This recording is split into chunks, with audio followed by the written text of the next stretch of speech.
What's up, guys? It's Ed from my PPC Training, and today we're going to talk about every single way we've ever used to generate leads that have actually led to sales for our business.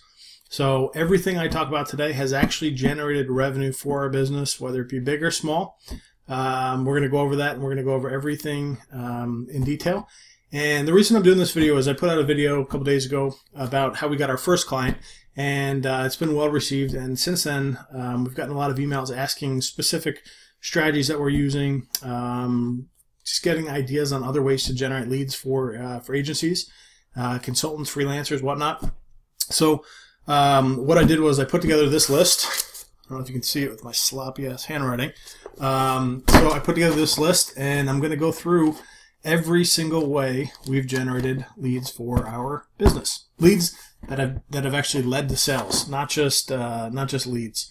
So it's just a subtle difference. But if you guys are new to this channel, please subscribe. I think it's actually right. It'll be right there, right above me. So if you're into learning about AdWords, learning about agency life, how to start up an agency, how to grow an agency, or become a freelancer, consultant, whatnot, whatever it is, digital marketing related, or specifically AdWords related, this is your YouTube channel. So hope you dig the content.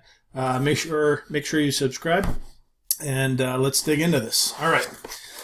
So first things first. So there's 24 ways, and I'm not actually going to put these in any order of importance. I'm just going to go down the list. Kind of did a brain dump before and just wrote everything down as we went. I'll give you a little bit of feedback as I go, based on whether or not I like the strategy, whether I'd use it again, if we're currently using it. Actually, I may hold that one back. I'll just talk about whether or not I like it. There are some that I like, some that are easier to deploy than others, others that are more difficult but that perform better. So yeah, we'll go over that. All right, first one is cold emailing. Cold emailing is very effective. It can be very cost effective. It can be very time effective. You can get a great return on time, great return on investment. Anyone can do it. It's very easy to start. Just do it correctly. Someone's beeping outside. If you're going to do it, what I'd recommend is, let's say your agency is abcagency.com. Go by abcagency.co or something like that, or the .net version. Set up a new email. What would it be? A new email client on that new domain that you've got. Clone your domain and put it over there, just so that you're never putting your main email at risk of getting a spam penalty or anything like that. So we learned that one the hard way. Yeah, we still use cold emailing to this day. We don't do it at the scale we once did, but we will use it for strategic partnerships, joint ventures, things like that. We definitely like cold emailing.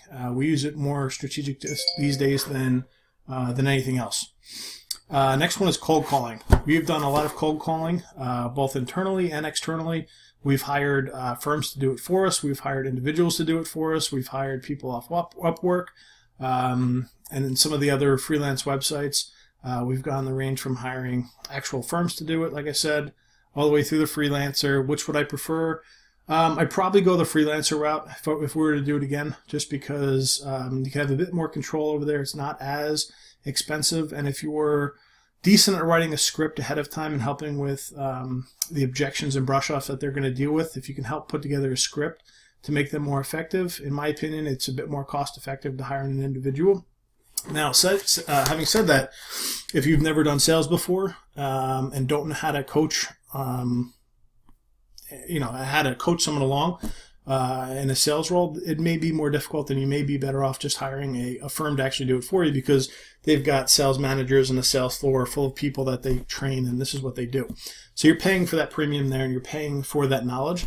So it depends on your situation. If you know what you're doing sales-wise, just train someone and do it yourself. One thing, let me pull up in this book here.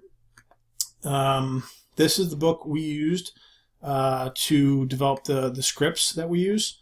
The book cover is awful, but the book itself is very good. Definitely a good book.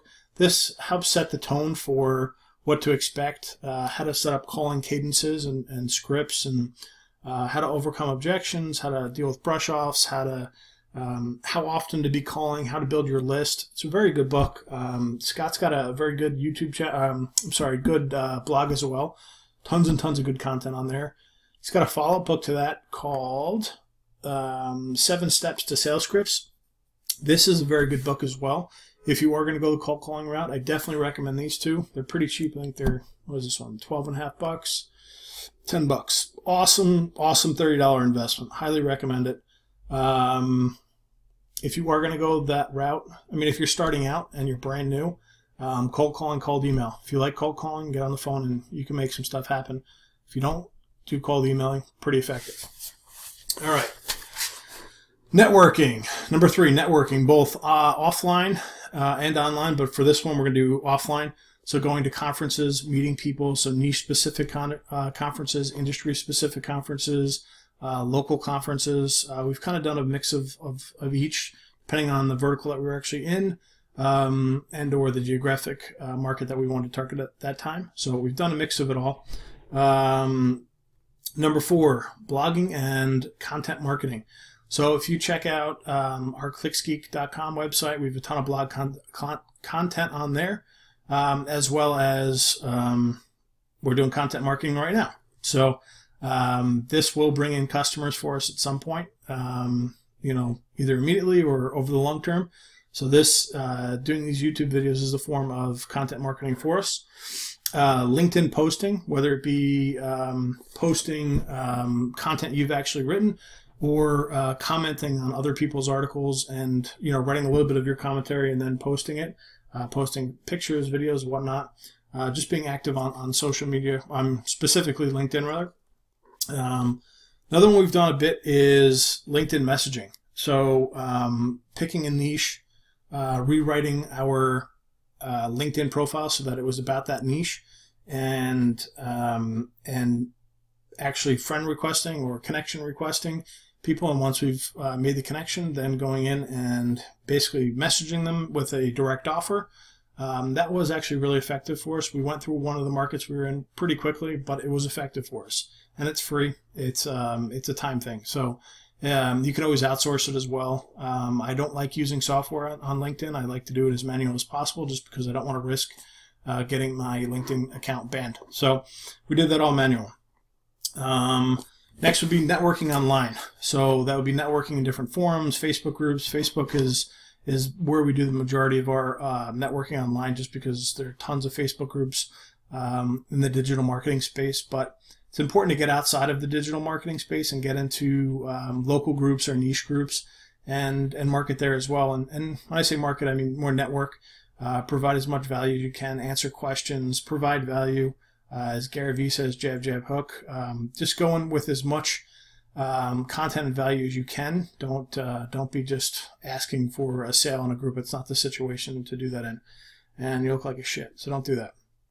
Number 8 is SEO. So we've done some SEO on our sites, and we rank well for some terms, and those bring in leads. Next is centers of influence. So whether it be people within a niche or... Sorry about that, guys. Whether it be in a niche or an accountant, a lawyer, whether it be someone that owns a networking group, whatever it might be, we've been able to implement or set up and implement relationships with centers of influence that have yielded us clients. Referral programs. So asking clients, friends, family, people within niches, and in exchange for those, offering some sort of bonus or gift or monetary compensation or whatever it might be. I've got a lot of different examples of this, and those have done well for us. Joint ventures. So think about joint ventures. Who else has access, affinity, or know, like, and trust with the audience that you want to market with or sell to? So who already is dealing with the clients that you want to work with, and try to figure out a way that you guys can work together. So if you are an SEO company and you do not sell web design, or I should say, if you are an SEO company and a local person or a friend or whoever owns a web design company and they don't offer SEO, could they Could you strike up a relationship with that person to offer SEO to their web design clients, and vice versa? Can you offer web design to your SEO clients? And just being strategic, thinking about who has access and affinity to the clients you want to work with, and trying to come up with some win-win situation for both yourself, the joint venture partner, and also the end user client as well. Next is podcast interviews. So we've done a ton of podcasts, both general marketing as well as niche specific. Those have been very effective for us. It's another form of content marketing, but I just wanted to list it because it's something we've done that I can actually draw back and show an ROI on. And that normally would be hard to do, but I can say that just because people have said, I heard you on XYZ podcast, and that's why I'm calling. So that's typically how I would figure out the ROI on that. Same with video interviews. So we've done a number of video interviews on other people's YouTube channels, and again, a form of content marketing, similar to a podcast, but just in video. This is an interesting one, the Google AdWords partner page. Google AdWords, I don't even know if they still have it anymore. I don't know if they do. But they had a, let's assume it's still there. I don't know if it is. But they had a page that listed out all of their partners. So any agency or person that has the designation of being an AdWords partner. So basically you went through a certification process and you got that badge and you're an AdWords partner. Some people go there and actually look through all the providers, find someone that they want to deal with, and reach out. And we've had people reach out that way. Number 15, lumpy direct mail. So one of the previous videos we talked about how I got my first client, and that was with lumpy direct mail.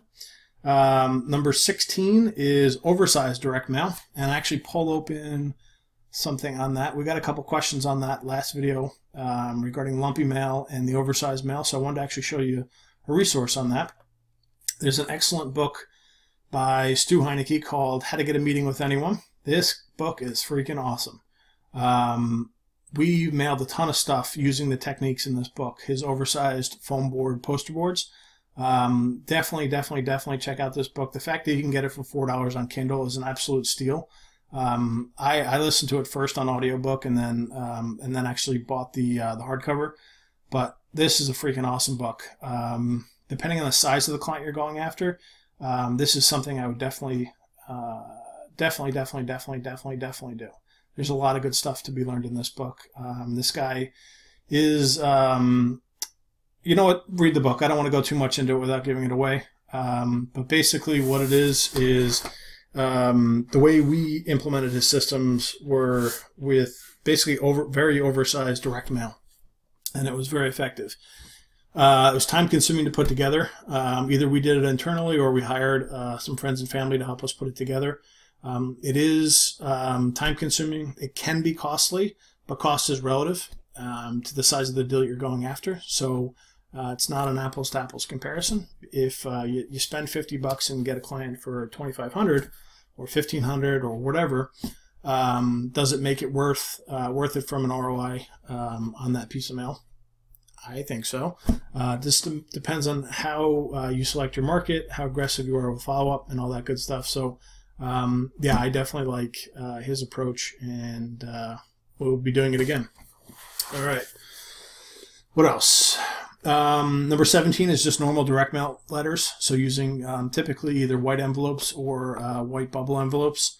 We've sent a lot. If anyone's followed me on Instagram or Facebook, they'll see that I've got pictures of lots of direct mail we've sent in the past, going back, was it 2018, going back to like 2015. So they can see records of us mailing this stuff out, both in boxes, envelopes, all that stuff. Next is unpaid referrals. So just basically letting your friends and family and business colleagues know what exactly it is you're doing, and asking for referrals. A lot of people, so there's a number of reasons why someone will refer business to you. One is because they want to help you. They're a friend, a colleague, a family member, someone within your network, and they just want to see you do well. And they see an opportunity to help you, and they connect you with somebody. The second is because they want to get compensated for it. So the person wants a cut of the action. There's nothing wrong with that. It's how it's how it works. People tend to fall into 3 categories: families, friends, colleagues. They want to cut the action, and the other is ego. Some people love being the person that is known for referring good suppliers, good contacts, making that recommendation. Think of the person that writes that ridiculous Yelp review that's, a page long, and they put in a ton of effort to do it. It's because they want to be someone known for finding and reviewing good things. It's the same thing with referrals. Some people love being the one that refers good resources. So not everyone needs to get paid for referrals. So find out their motives as you talk to people before you just offer up a referral bonus or referral commission, because some people will get insulted by it. So you just have to feel them out and see how the conversation goes, but just realize that not everyone needs to be compensated for referrals. Some people do it for other reasons, altruistic reasons, and ego reasons. So just keep that in mind. All right. Number 19. This one's a bit of a lie because I haven't actually done it, but my partner did it right before we partnered. My partner was getting all of his business from, or majority of his business from Elance, freelance, Upwork, sites like that. So the gig economy type sites. We can do another video on that later. At this point, it's not something I specialize in, but I will nudge him to create a video that focuses on that topic, or we can find someone that specializes in it. Maybe I can interview him for you. But I wanted to throw that in there just because right as I was partnering with Rob, he was pulling leads and deals from those sites, so I wanted to just make you aware of that.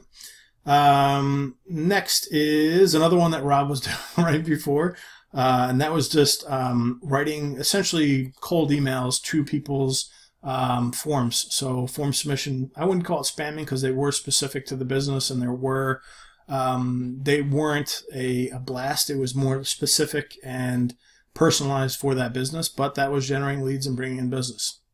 Very time consuming because you had to personalize it, but it was effective.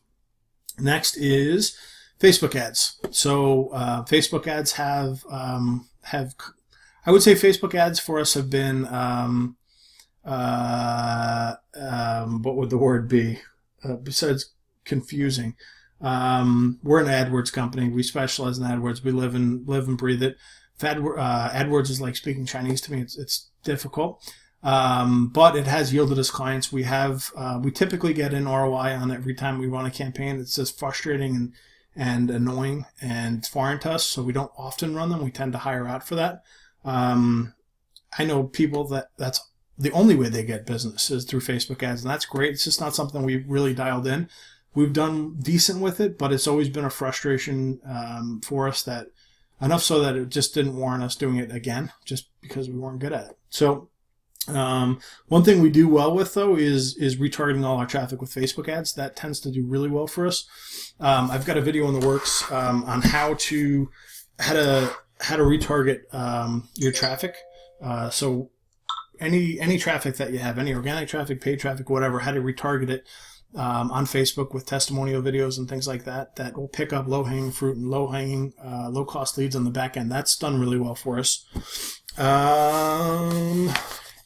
Facebook content. One thing that's worked actually better for us than Facebook ads has always been putting out pieces of content and then retargeting clickers of that piece of content and going that approach. That's actually been pretty effective for us. And then last but not least, which may or may not be obvious to you, is Google Ads. We generate a lot of leads through Google Ads, or Google AdWords. It's been a really good platform for us, and we have a strong return on investment using Google Ads. It's not for everybody. Our offer is very, very niche specific within the PPC management industry, and it's worked effectively for us. And yeah, so we like it. I'd say of all the methods we use here, we probably deploy 5 to 10 strongly to this day that we still do. And if you remember one of my last videos, we talked about having a stool that's stable and having as many legs on that stool as possible. So having as many effective ways to generate cost-effective leads and cost-effective client acquisition as possible. And that's what we've been able to do. And yeah, don't rely on one lead gen source, because one day something will happen and that lead source will be gone and your business will be over, or you'll be in a panic and you have to come up with a new source. So make your life a little bit easier, bring in the stability, and have multiple ways that you bring in leads into your business. So that's it for today. I hope you've enjoyed this. Hopefully I didn't just bore you to death. If you did like this video, drop a comment below. Let me know how you're generating leads for your business. Give the video a thumbs up. Subscribe to the channel. Hope all is well. Have a great day. And that's it. Talk to you guys later. Bye.